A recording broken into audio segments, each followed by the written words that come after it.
You're listening to Fire Ecology Chats, a podcast series by the Association for Fire Ecology. Good morning, everybody. My name is Bob Keane. I'm the editor-in-chief of the Association of Fire Ecology's journal, Fire Ecology.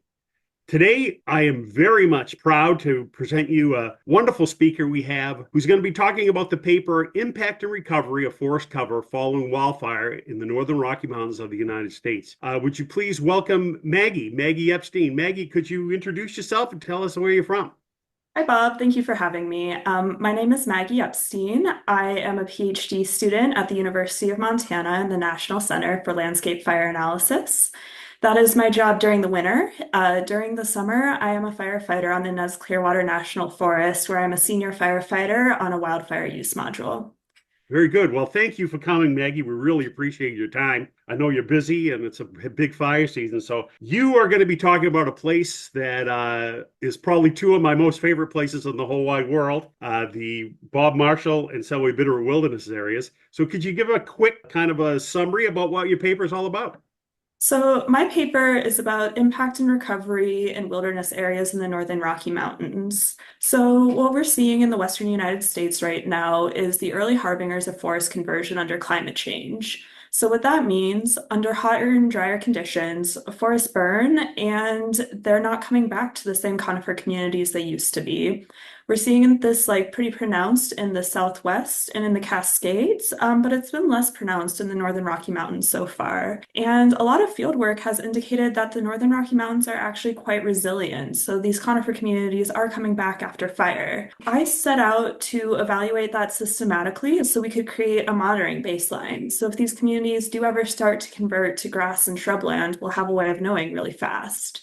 Very good. So how did you do it? What were your methods in order to assess this? Yeah, so we used machine learning and a combination of LiDAR and Landsat inputs to predict canopy cover systematically. So we predicted wall-to-wall canopy cover for these big wilderness areas for every year from 1985 to present. And then we evaluated it on the basis of individual fires. So we took the footprint of a fire or a burned area, and then we tracked what the canopy cover was doing over time and if it began gaining canopy cover after it burned. Oh, that's cool. Right. So what did you find after addressing all these burns? What did you find out? We found that wilderness areas in the Northern Rockies are doing great, actually.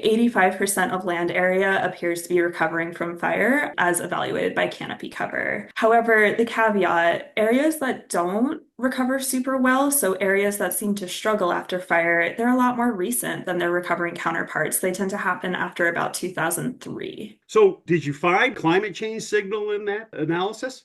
Yep, so we have two hypotheses about why more recent burns seem to be struggling. So the first is that it's climate change related, that these are an early harbinger of forest conversion and that these sites will never recover. However, a really similar thing happened in the late 90s and early 2000s, where there was no recovery signal for a long time. However, those forests eventually experienced this pulse of moisture, and then about 5 years of burns all started to regenerate at the same time. So it's very possible that the recovery will happen, but it's just delayed. But we need more monitoring to see if that's the case or if this is the first sign of conversion. Well, one of the things I studied in both those areas was the whole idea of reburns, areas that had burned twice within 25 to 50 years. Do you think that played a part in the fact that some of those sites didn't regenerate to trees? Yeah, that is true. The landscape is very complex, and we saw lots of sites that burned twice or three times or even four times. But we also saw that the area is pretty resilient to repeated fire. The primary control on recovery versus not recovery is actually the year of burn rather than how many times it burned.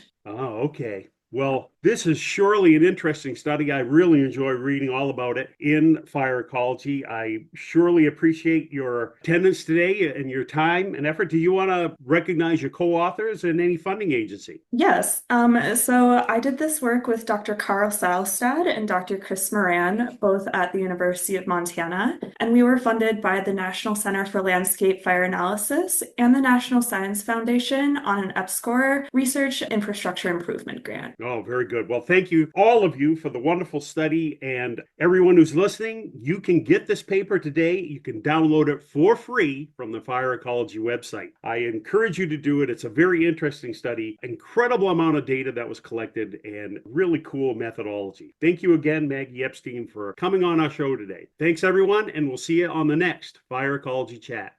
Bye-bye.